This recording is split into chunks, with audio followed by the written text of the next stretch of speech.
ఎలాంటి ఫీలింగ్ మీకు కలిగింది అనేది తెలుసుకోవాలని చాలా చాలా ఎదురు చూస్తున్నాను. అండ్ ఇక్కడ ఉన్న అందరూ విశ్వ, ద కిడ్స్, ఎవ్రీబడి, ఈ పిల్లలిద్దరూ they've never called me Niveta or ma'am or akka or anything.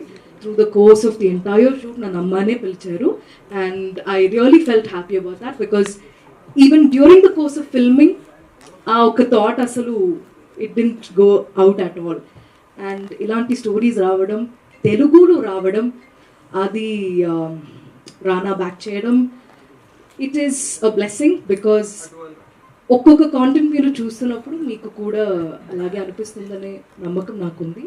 And నందుకి thanks చెప్పాలి, బట్ నేను చెప్తాను మెల్లమెల్లగా, ఒక్కొక్కరికి నేను చెప్తాను. And thank you all for coming and thank you for your patience. Teaser నచ్చిందా? ఓకే, థ్యాంక్ యూ అండి.